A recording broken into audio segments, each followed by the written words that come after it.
దాన్ని బట్టి దేవుడికి వందనాలు చెల్లిస్తున్నాను. క్రొత్తగా చాలామంది బిడ్డలు జాయిన్ అవ్వడానికి ప్రభు కృప చూపిస్తున్నారు. దేవునికి స్తోత్రం.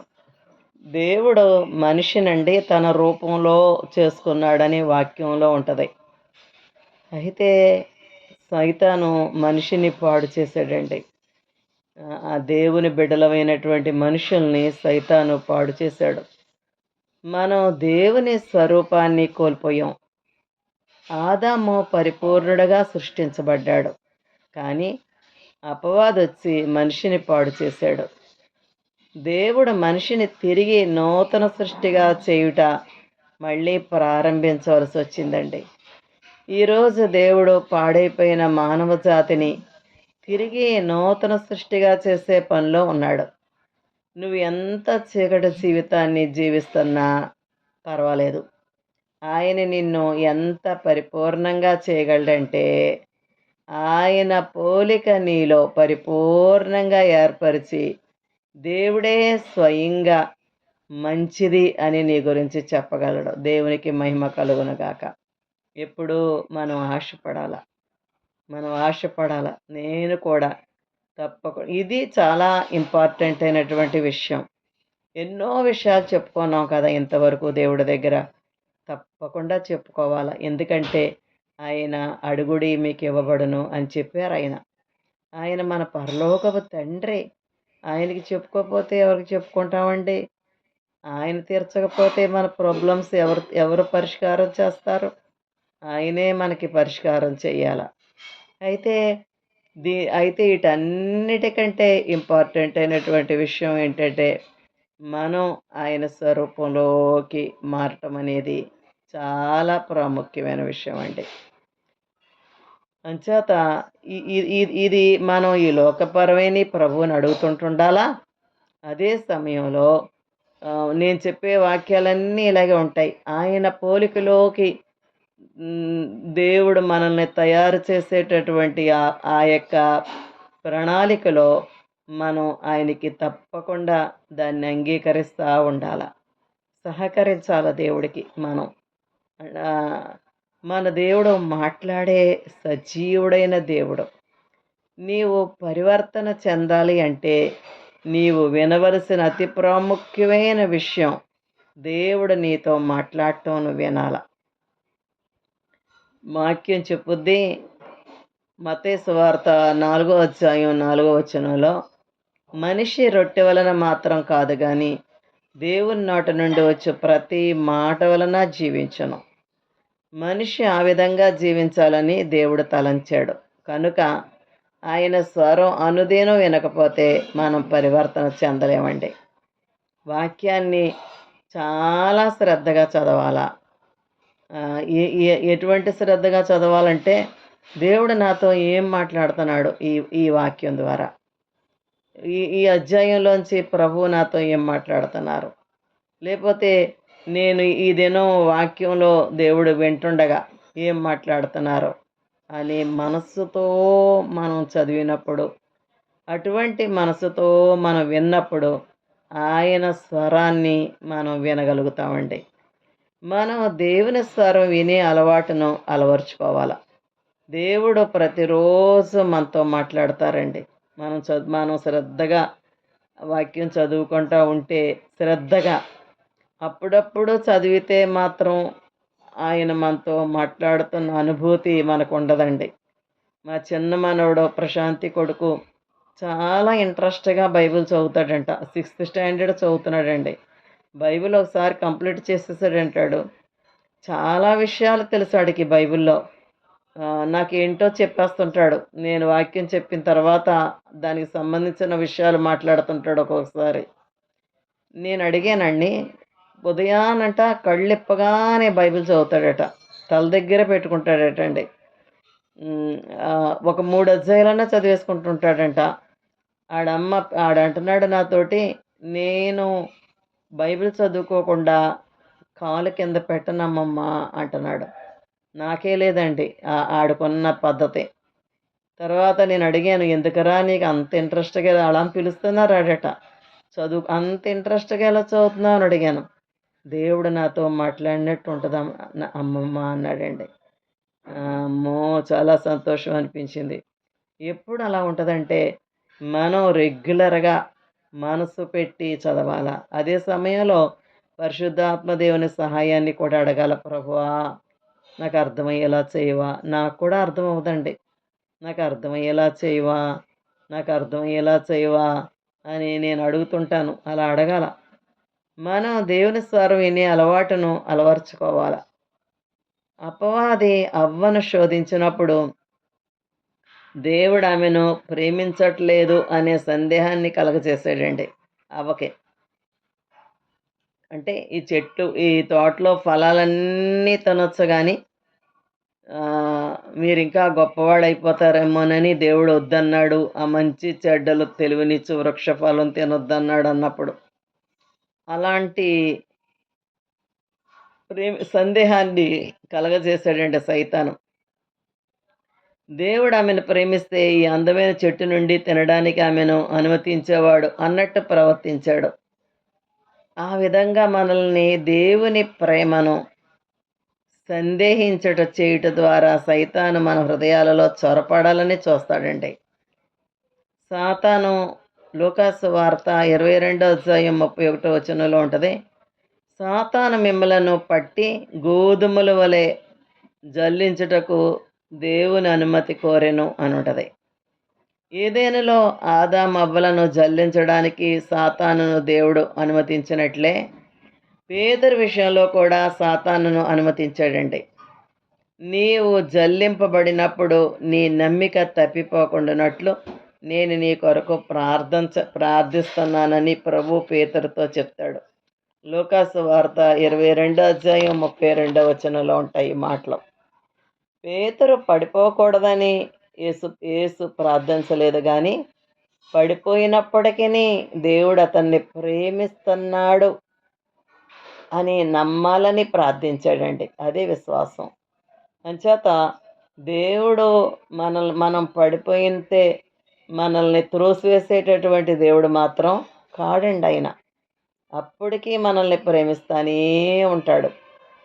శోధన గడియలో మనం పడిపోయినప్పటికీ మనం దేవుని ప్రేమను నమ్మితే మనం జయించినట్లే.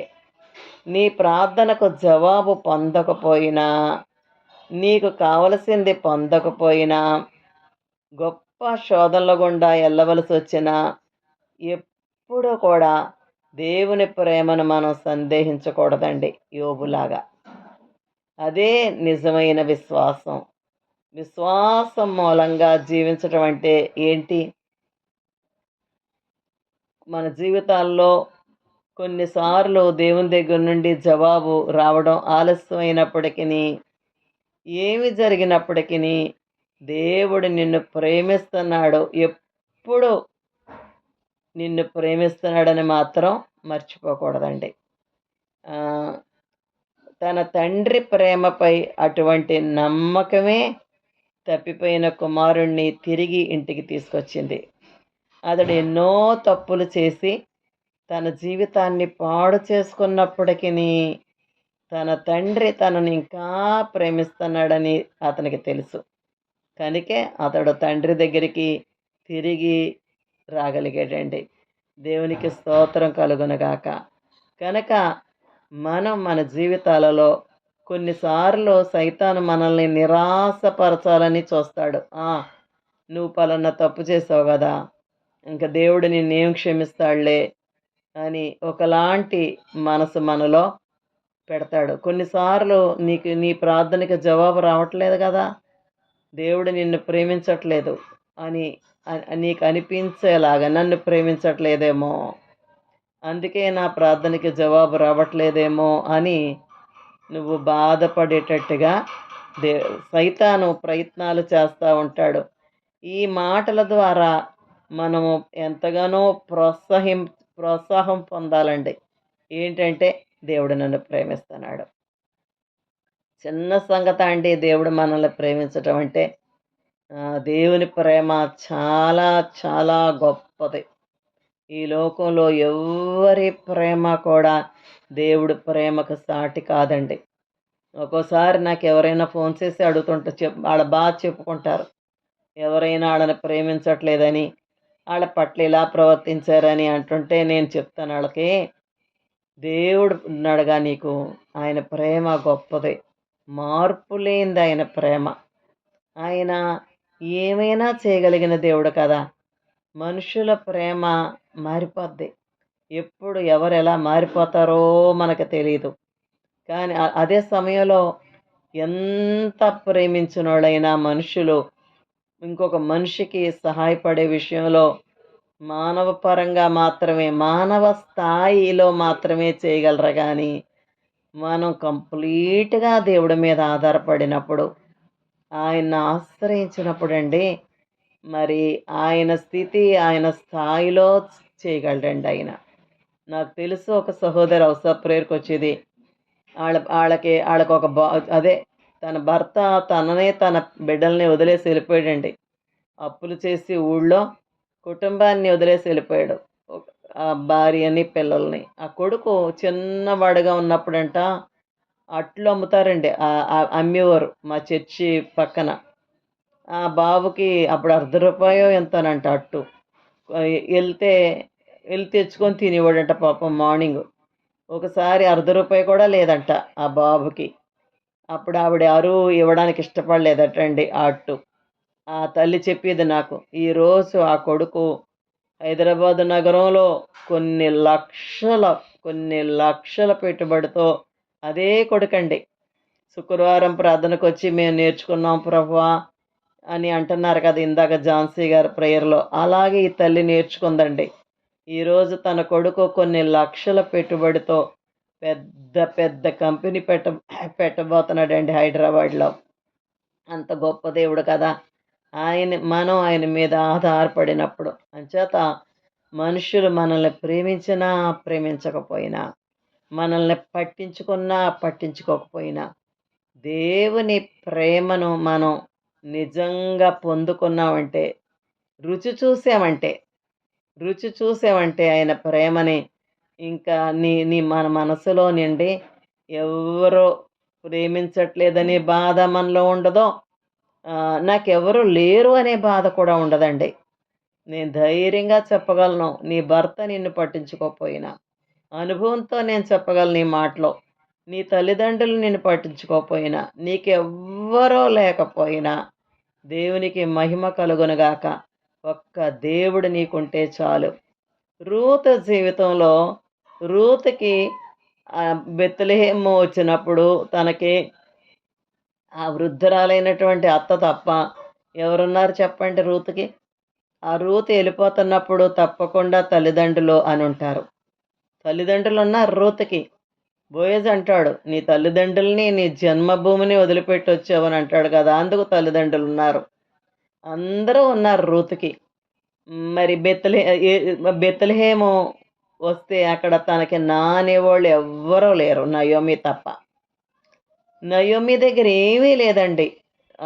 రిక్తురాలినయిపోయానంటుంది. ఈ బెత్లెహేము రాగానే ఆ పొలంలో పరిగేరుకోవడానికి రూతు ఎళ్ళవలసొచ్చినటువంటి దీనస్థితిలో నయోమి ఉంది. అలాంటి నయోమి వెనకాల పడి బెత్లెహేము వస్తానంటుంది రూతు. అయితే తప్పకుండా ఆళ్ళనుంటారు, ఆవిడ దగ్గర ఏముంది? ఎందుకు అక్కడికెళ్ళటం? ఆవిడ దగ్గర ఏముంది? ఆవిడ వృద్ధురాలు కూడా అయిపోయింది. మరి ఆవిడ నిన్ను ఎవరు పెళ్లి చేసుకుంటారు? నువ్వు మోయాబీయురాలివి. బెత్లెహేములో నిన్నెవరు పెళ్లి చేసుకుంటారు? నువ్వు భర్తను పోగొట్టుకొని ఉన్నదానివి. అంచేత నువ్వెళ్ళొద్దు అని తప్పకుండా అనుంటారండి. అయితే కేవలం మళ్ళీ ఇంకో మాట అనుండొచ్చు ఆళ్ళు. ఆవిడ చనిపోయిన తర్వాత నీకక్కడ నా అనేవాళ్ళు ఎవరుంటారు అని అనుండొచ్చు. కానీ వినండి నా మాట. ఒక్క దేవుడు నాకున్నాడని బెత్లెహేమ్ వచ్చేసిందండి. నాకెవ్వరు లేకపోయినా యేసు ప్రభువు నాకుంటే చాలని బెత్లెహేమ్ వచ్చేసిందండి. అమ్మో! నేను మోయాబు దేశంలో ఉండిపోయానంటే ఈళ్ళు నన్ను విగ్రహారాధికుడితో పెళ్లి చేస్తారు. నాకు మళ్ళీ యెహోవా దేవుణ్ణి వెంబడించే అవకాశం నాకు ఉండనే ఉండదు. అందువల్ల నేను బెత్లెహేమ్ వెళ్ళిపోతాను. నాకు పెళ్ళవ్వకపోయినా నాకు పర్వాలేదు. ఒకవేళ నాకు ఆస్తి లేకపోయినా నా అత్తకి పర్వాలేదు. నేను పరిగెరుకోవలసొచ్చినా నాకు పర్వాలేదు. నాకు యేసు నాకు కావాలా. యేసు నాకు కావాలా. ఈ లోకపరంగా ఏది కోల్పోయినా పర్వాలేదు. రేపన్న రోజుని నన్ను ఒంటరిగా వదిలిపెట్టేసి నా అత్త చనిపోయినా నాకు పర్వాలేదు. నాకు యేసుంటే చాలు అనొచ్చేసిందండి. ఎంతమంది నిజంగా యేసుంటే నాకు చాలని బ్రతుకుతున్నారండి. ప్రభువా నువ్వుంటే చాలయ్యా నాకు. నిజంగా ఎవ్వరు లేకపోయినా, ఎవరి ప్రేమ ఈ లోకంలో మనకు లేకపోయినా, నిజంగా దేవుని ప్రేమని మనం అనుభవించగలిగితే, ఈ లోకంలో ఎవ్వరు చేయనటువంటి కార్యాలు ఆయన మనకి చేయగలిగినటువంటి దేవుడండి. దేవునికి స్తోత్రం. కాపోతే మనకి అటువంటి సమర్పణ ఉండాల. యేసుంటే నాకు చాలు. యేసుంటే నాకు చాలంటే ఏంటి చర్చికి రావడం కాదండి. యేసు ప్రభు యొక్క ఆజ్ఞల్ని అనుసరించే వారంగా ఉండాల. అమ్మో! నేను బెత్లెహేమ్ ఎళ్తే యేసు ప్రభుని వెంబడించే అవకాశం ఉంటది. నేను మోయాబు దేశంలో ఉండిపోయానంటే, నేను యేసుని వెంబడించడానికి నాకు అవ్వదని ఆవిడి వచ్చినందువల్ల ఏం జరిగిందండి? అన్నీ పొందుకుందండి. చిన్న సంగతంటారా? ఆ పొలంలో ఏ పొలంలోకి పరిగెరుకోవడానికని వెళ్ళిందో, ఆ పొలం యజమాని రూతుని పెళ్లి చేసుకునేలాగా చేశాడు. మోయాబీయురాలైనటువంటి రూతు మరి యూదా వంశంలో చేరిపోవడానికి దేవుడు సహాయం చేశాడు. రూతు పేరున పరిశుద్ధ గ్రంథంలో ఒక గ్రంథం రాయబడిందంటే చిన్న సంగతి అంటారా? నయోమి పేరున ఒక గ్రంథం రాయబడలేదు గాని, రూతు పేరు మీద గ్రంథం రాయబడిందండి. వంశావళిలోకి చేరింది. ఆమె వంశంలో నుండే యేసుక్రీస్తు జన్మించడం జరిగింది. దేవునికి మహిమ కలుగునుగాక. అంచేత నిజంగా ఒక వ్యక్తి యేసుప్రభుని హృదయంలో చేర్చుకొని, ఆ యేసుప్రభు ఎలాగ బ్రతకమని మనకు బోధిస్తున్నాడో, ఆ బోధ ప్రకారం నడుచుకోగలిగితే దేవుడు ఆ వ్యక్తిని చూసుకుంటాడు. ఎంతవరకంటే యుగ సమాప్తి వరకు చూసుకుంటాడండి. ఈ లోకంలో బ్రతికినంత కాలం ఎవరు చూసుకుంటారండి మనల్ని? ముదిమొచ్చే వరకు ఎత్తుకుంటానంటాడు. బ్రతికినంత కాలం జీవితాంతం మనం చూసుకుంటాడు. ఈ లోకంలో మన జీవితం ముగిసిపోయినప్పుడు మనల్ని పరలోక రాజ్యం తీసుకెళ్తాడండి ఆయన. దేవునికి స్తోత్రం కలుగునుగాక. అంచేత శోధన గడియలో మనం పడిపోయినప్పటికిని మనము దేవుని ప్రేమను నమ్మితే మనం నమ్మితే మళ్ళీ ఆయన తట్టు తిరుగుతామండి. పేతురు అలాగే తిరిగాడు. ప్రభువా పరితాపం చెంది ఏడుస్తాడు. ఎరగనని బొంకిన తర్వాత. పేతురుని వదిలేస్తాడా దేవుడు? తర్వాత పేతురు జీవితం ఎంత అద్భుతంగా మార్పు చెంది, ఎంత అతను రాసిన పత్రికలు పరిశుద్ధ గ్రంథంలో రాయబడిని, ఎంత గొప్ప పరిచర్య పేతురు ద్వారా దేవుడు చేయించుకున్నాడో. మంచి చెడులు తెలివినిచ్చు వృక్షం ఎంతో ఆకర్షణీయంగా కనబడిందండి. దేవుడే దానిని అంత ఆకర్షణీయంగా చేశాడు. ఎందుకంటే అది ఆకర్షణీయంగా ఉన్నప్పుడు ఆదాము హవ్వలో దేవుని అందమైన సృష్టి కంటే దేవుణ్ణి ఎక్కువగా ఎంచుకుంటారో లేదో పరీక్షించబడ్డారండి. వింటున్నారా? ప్రతి శోధనలో మనం నిజంగా ఎదుర్కొనేది ఇదే. మనం సృష్టికర్తను ఎంచుకుంటామా లేక ఆయన సృష్టిని ఎంచుకుంటామా? ఇక్కడ సౌలు జ్ఞాపకం వస్తున్నాడండి నాకు. దేవుడు రాజ్యాన్ని సౌలుకి ఇచ్చిన తర్వాత ఆ రాజ్యాన్ని ప్రేమించాడండి సౌలు. రాజ్యాన్ని ప్రేమించాడు. అమ్మో ప్రభువా నేను గాడిదలను ఎత్తుక్కోవడానికని వెళ్తే నన్ను రాజుని చేసావయ్యా, నీకు వందనాలయ్యా. మరి కీర్తనల గ్రంథం చదువుతుంటుంటే ఏమి స్తుతించాడో దావీదు దేవుణ్ణి. ఎంత స్తుతించాడండి! ఆ కీర్తనలన్నీ ఆయన స్తుతులతో నిండిపోయి ఉంటాయి. మరి అంతే తప్ప దావీదు రాజ్యాన్ని పట్టుకోలేదండి. సౌలు రాజ్యాన్ని పట్టేసుకున్నాడు. దేవుడిని పక్కన పెట్టేశాడు. దేవుడి ఆజ్ఞను పక్కన పెట్టేశాడు. దేవుణ్ణి ప్రేమించవలసినటువంటి సౌలు రాజ్యాకాంక్ష కలిగి జీవించాడు. ఏమయ్యాడు? ఏమయ్యాడు? రాజ్యాన్ని కోల్పోవడమే కాకుండా తన ప్రాణాన్నే కోల్పోయాడు. కనుక దేవుని బిడ్డలమైనటువంటి మనం దేవుడు పరీక్షలు పెడతాడండి మనకి. అబ్రహాముకు కూడా దేవుడు ఒక పరీక్ష పెట్టాడు. కొడుకునిచ్చాడు. వృద్ధాప్యంలో కొడుకునిచ్చాడు. ఆ కొడుకుని తిరిగి బలిమ్మని అడిగాడు. చిన్న సంగతి అంటారా? పోనీ సేవకిచ్చేయడం లాంటిదా అదేమైనా? తన సొంత చేతులతో కత్తి పైకెత్తాడండి అబ్రహాము. బలిమ్మంటే దేవుడి కంటే తన కుమారుని ఎక్కువగా ప్రేమిస్తున్నాడా అని పరీక్ష చేశాడు. మరి ఇదేనా మనం పరీక్ష చేసుకుందామా? దేవుడు ఇచ్చిన వాటిని ప్రేమిస్తున్నామా? దేవుణ్ణి ప్రేమిస్తున్నామా? దేవుడిచ్చిన వాటిని ప్రేమిస్తున్నామా? మనం దేవుణ్ణి ప్రేమిస్తున్నామా? ఈ లోకంలో దేవుడు మనకి ఏదైనా ఇవ్వచ్చు, ఎన్నైనా ఇవ్వచ్చు, కానీ మనం ఈ లోకంలో వాటిని అనుభవించడం తప్ప వాటి మీద మన మనసు పెట్టుకోకూడదండి. మన మనసు ఎక్కడ పెట్టుకోవాలంటే దేవుడి మీదే పెట్టుకోవాలి.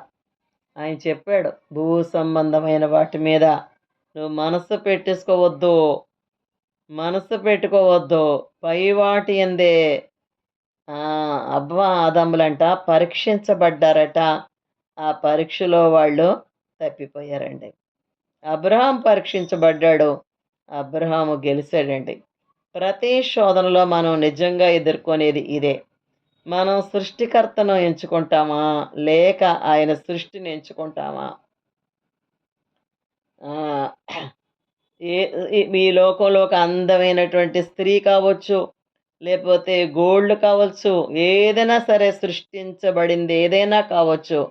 మనము మనుష్యుల ఘనతను, లేకపోతే మనుషుల ఘనతని వెతుకుతున్నామా? మనకి ఏది కావాలా? సృష్టికర్త కంటే ఇప్పుడు చాలామంది ఈ సృష్టినే ఎక్కువగా ప్రేమించడం మనం చూస్తున్నామండి. అలాగ చేసినప్పుడు పాపం చేసిన వాళ్ళం అవుతాం. దేవుని దృష్టి దేవుని సృష్టి అంతటి కంటే దేవుణ్ణి మనం ఎంచుకున్నప్పుడు మనం జయిస్తాం. కానీ విశ్వాసులు అనేక మంది అనుదినం ఈ పరీక్షలో తప్పిపోవడం జరుగుతుందండి. మనం దేవుని సృష్టిని చూసి మనం సంతోషించవచ్చు, కానీ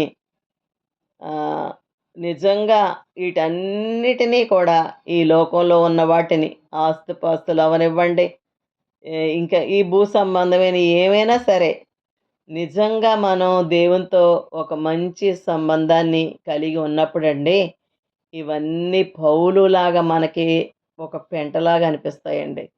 పౌలు అంటాడు, పెంటతో సమానంగా ఎంచానంటాడు. అంచేత మనల్ని మనం తప్పకుండా పరీక్షించుకోవాలా.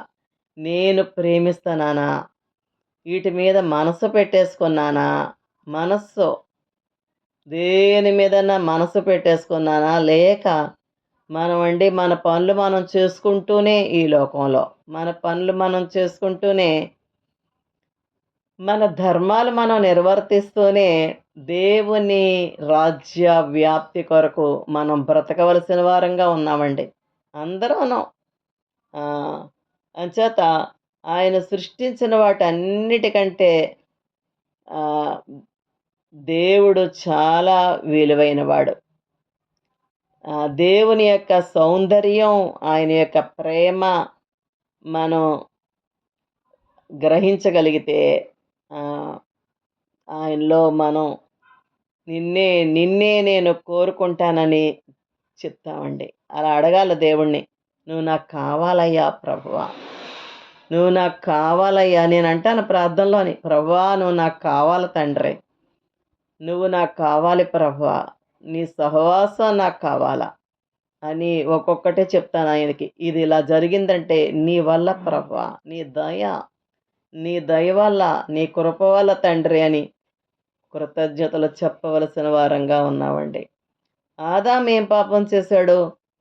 ఆ ఫలం తినటమేనా? దేవుడు అంటాడు, ఆదికాండం 3:17లో నీవు నీ భార్య మాట విన్నావు అంటాడు. భార్య మాట వినడం పాపమా? అవును. దేవునికి అవిధేయతకరమైంది చేస్తే, దేవుడు వద్దన్నది చేసినప్పుడు అది పాపం. దేవుడికి అవిధేయతగా నడిపించబడితే అది పాపం. దేవునితో ఆదాము సహవాసాన్ని పోగొట్టుకున్న వెంటనే ఏం జరిగిందో తెలుసా అండి? తన భార్యతో తనకున్న సహవాసాన్ని కూడా పోగొట్టుకున్నట్టు మనకు కనబడద్దండి. ఎందుకంటే ఎప్పుడైతే ఆ పండు తిన్నాడో, ఎప్పుడై దేవుడితో తనకున్న సంబంధాన్ని పోగొట్టుకోవడం జరిగిందండి. అప్పుడొచ్చి దేవుడు అడుగుతాడు. అడిగినప్పుడు ఏ ఎలా మాట్లాడతాడంటే దేవుడి దగ్గర ఆమెపై నేరం మోపడం ప్రారంభిస్తాడండి. మనం మనం నీవు ఇతరుల పైన నేరం మోపడం ప్రారంభిస్తే దేవునితో నీ సహవాసాన్ని పోగొట్టుకున్నావని అది నిరూపిస్తుంది. నీవు దేవునితో సహవాసం కలిగి ఉంటే ఇతరులపై నేరం మోపో. నిన్ను నీవు నిన్ను నువ్వు సరిచేసుకుంటా ఉంటావు. నిన్ను నువ్వు తీర్పు తీర్చుకుంటా ఉంటావు. సహోదరులపై నేరం మోపేది సైతానే. కయ్యూను హేబేలు తమ అర్పణలు దేవునికి అర్పించడానికి వచ్చారు. యెహోవా మొదట హేబేలును తర్వాత అతని అర్పణను లక్ష్య పెట్టాడని ఉంటుంది వాక్యంలో. అదేవిధంగా దేవుడు కయ్యూనుని తిరస్కరించాడు కాబట్టి అతని అర్పణను కూడా తిరస్కరించాడు. ఒక బలి ఎంత మంచిదైనప్పటికీ భక్తిహీనులు అర్పించు బలులు యెహోవాకు హేయములు. సామెతల గ్రంథం 21:27. కయ్యూను భక్తిహీనుడై దేవుడు అతనికి భక్తిహీనుడైనందున దేవుడు అతని అర్పణని తిరస్కరించాడు. ఎంతోమంది వాళ్ళ జీవితాల్లో కొంతమంది అండి అలాగా దేవుడికి కానుకలు ఇచ్చామని అలా తృప్తి పడిపోతుంటారు చాలామంది అలాగా. కానీ దేవుడికి కానుక కంటే ముందు మన హృదయమే దేవుడికి కావాలా. అన్నిటికంటే ముఖ్యంగా దేవుడు మనం ఆయన ఆజ్ఞల్ని అనుసరిస్తున్నామా అన్నది చాలా ప్రాముఖ్యంగా చూస్తాడు. కయ్యూను కోపగించుకున్నప్పుడు అతడు ప్రమాదంలో ఉన్నాడని హెచ్చరించడానికని దేవుడు వచ్చాడండి. ఏదెనులో ఆదామును దేవుడు వెతుకుతూ వచ్చాడు. ఇప్పుడు కయ్యూనుని వెతుకుతూ వచ్చాడు. పడిపోయిన మనిషిని ఎప్పుడు కూడా దేవుడు ఎప్పుడు వెతుకుతూ వస్తాడండి. ప్రభు అయిన యేసు ప్రభు కూడా లోకంలోనికి పడిపోయిన మనిషిని వెతుకుతూ వచ్చాడు. దేవుడు వచ్చి కయ్యూనుని హెచ్చరించాడండి. కానీ కయ్యూను ఆ హెచ్చరింపును లెక్క చేయలేదు. తన హృదయ ద్వారం వద్ద పొంచి ఉన్నటువంటి పాపం లోపలికి వచ్చి తనని నాశనం చేయడానికి అతడు దానిని అనుమతించాడు. ఇలాగా ఎప్పటికప్పుడే మనల్ని మనం పరీక్ష చేసుకుంటా ఉండాలండి. ఎప్పటికప్పుడే పరీక్షించుకుంటా ఉండాల. అలాగ పరీక్షించుకున్నప్పుడు సాధారణంగా మనలోనికి మనం పాపం లోపలికి ఎంటర్ అవ్వడానికి ప్రయత్నం చేస్తూ ఉంటాడు అపవాది.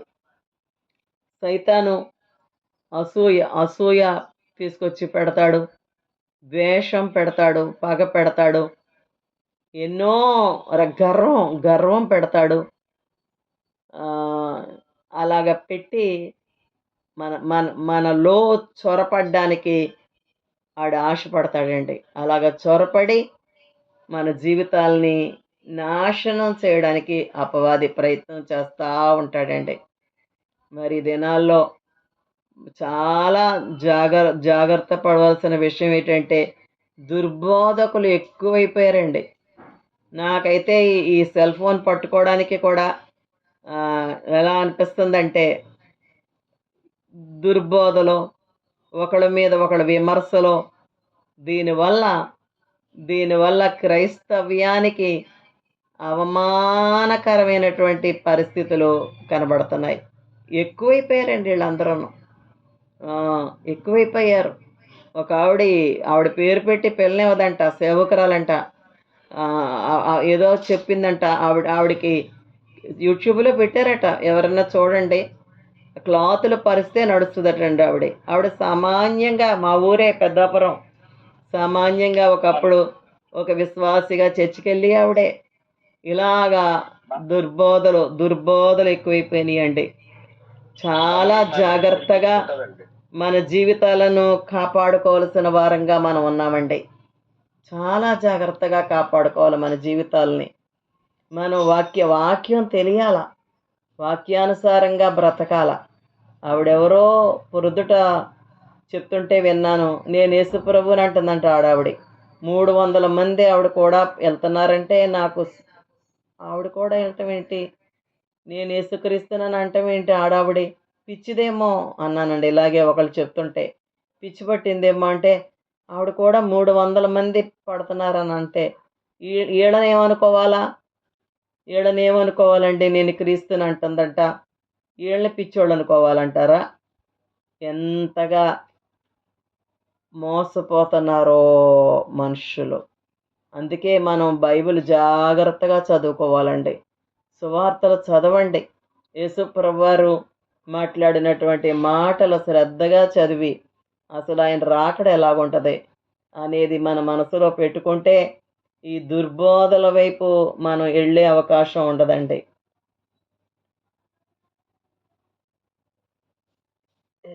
కయ్యూను అనుమతించాడండి సైతాను లోపలికి రావడానికి. మనిషి ఏదైనా నుండి పంపివేయబడిన తర్వాత, బయటకు వచ్చేసిన తర్వాత మొట్టమొదట పాపం అసూయతో ఆరంభమైందండి. దేవుని చేత ఎక్కువ ఆశీర్వదించబడిన ఒక యవన సహోదరుని బట్టి అసూయ. దేవుని చేత నీకంటే ఎక్కువగా ఆశీర్వదించబడిన, నీకంటే చిన్నవాడైన ఒక సహోదరుని నువ్వు చూసినప్పుడు అతనంటే అసూయ పడకుండా జాగ్రత్త పడాలండి.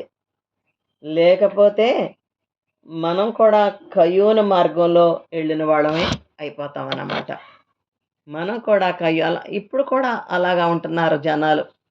ఎంత విచారకరమైన విషయం అంటే, సేవకుల్లో కూడా ఒకళ్ళంటే ఒకళ్ళకి అసూయ. అయ్యో, నేను అనుకుంటాను, ఒకళ్ళనొకళ్ళు ఎప్రిషియేట్ చేసుకోరేంటి వీళ్ళు, ఒకళ్ళనొకళ్ళు పొగుడుకోరేంటి, ఫలానా ఆయన ఇలాగ సేవ చేస్తున్నారు అనే మాటలు వీళ్ళకి రావేంటి?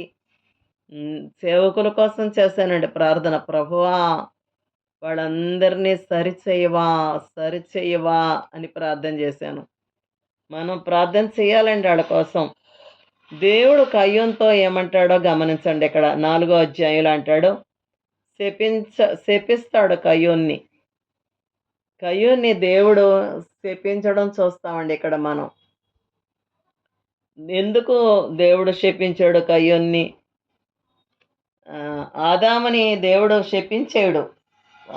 కయ్యూను లాంటి శాపం కాదు, భూమిని, నేలను శపిస్తాడండి దేవుడు. ఇక్కడ మాత్రం కయ్యూని శపిస్తాడు.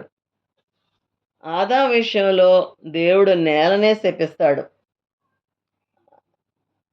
కారణం ఏంటంటే, ఆదాము పాపం చేసినప్పుడు తను తాను మాత్రమే గాయపరుచుకున్నాడండి. కయ్యూను పాపం చేసినప్పుడు వేరొకరికి హాని చేశాడండి. అంచేత అలాంటి శాపం కయ్యూను పొందుకున్నాడు. చూడండి, పొగ త్రాగడం, మద్యం త్రాగడం, ఇలాంటి పాపాలటండి. వాళ్ళని మనం చాలా పాపాత్ముల కింద, సిగరెట్లు కాలుస్తాడండి, ఆయన తాగుతాడండి అని మాట్లాడుకుంటామండి మనం. కానీ వాటికంటే భయంకరమైనటువంటి పాపం కుండాలు చెప్పడం,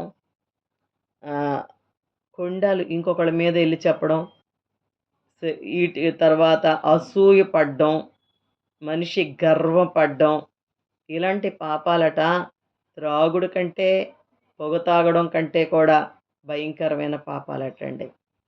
పొగ త్రాగేవాడు, పానం చేసేవాడు తన శరీరానికి హాని చేసుకుంటాడంట. కానీ పగబెట్టుకునేవాడు, అసూయ పడేవాడు, తర్వాత ఇలాంటి వాళ్ళు ఇతరులకి హాని చేసిన వారు అవుతారటండి. అందువల్ల మన జీవితాలు యేసుప్రభువారు తన స్వరూపంలోకి మార్చాలని ఆశపడుతుంటుంటే, అపవాది ఏం చేస్తున్నాడంటే, లోపలికి చొరపడాలని చూస్తున్నాడండి. చాలా జాగ్రత్తగా మన హృదయాలను కాపాడుకోవాల. వాక్యంలో ఉంటది సామెతల గ్రంథంలో, కుమారుడా అన్నిటికంటే ముఖ్యంగా భద్రంగా నీ హృదయాన్ని కాపాడుకో అంటాడు.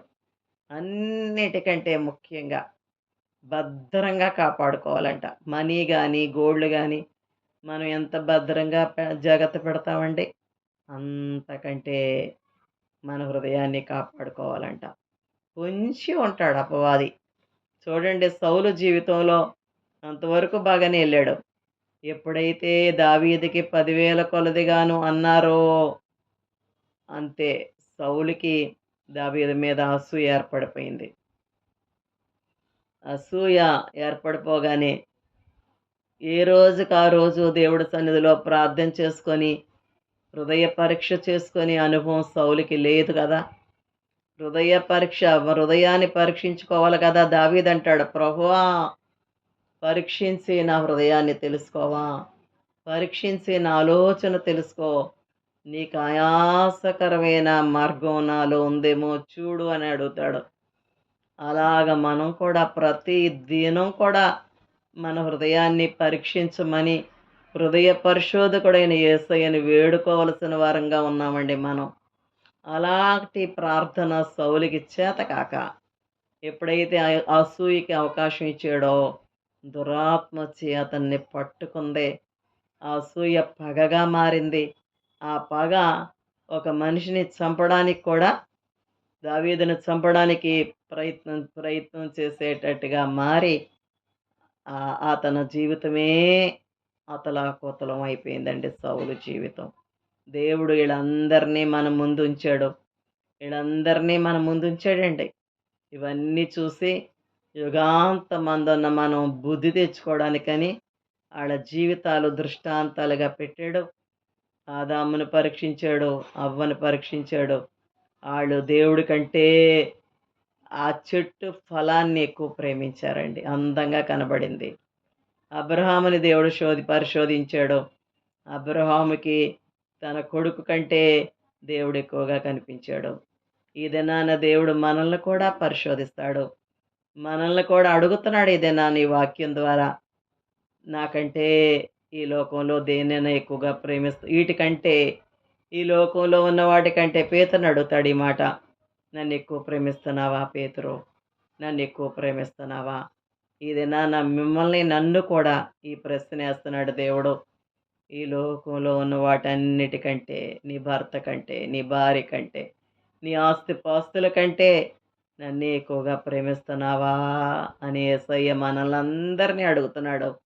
ఆయనతో చెప్దాం, ప్రభువా నీకంటే ఈ లోకంలో ఎవ్వరు నాకు ఎక్కువ కాదయ్యా. ఇదంతా నువ్విచ్చిందేనయ్యా. కుటుంబం నువ్విచ్చిందేనయ్యా. ఆస్తిపాస్తులు నువ్విచ్చినయే ప్రభువా. నాయనా తండ్రి నువ్వే కారణభూతుడివి. తండ్రి ఈరోజు నేను బ్రతికుండడానికి కూడా కారణం నువ్వే ప్రభువా. నీకంటే నాకు ఎక్కువ ఏదీ కాదయ్యా. ప్రభువా నిన్నే నేను ప్రేమిస్తున్నాను. నీకోసం జీవిస్తాను. నాకు సహాయం చేయమని ఆయన వేడుకుందామా? ప్రార్థన చేసుకుందామండి. ప్రార్థన చేయించు. ఎవరైనా ప్రేయర్ చేస్తారండి?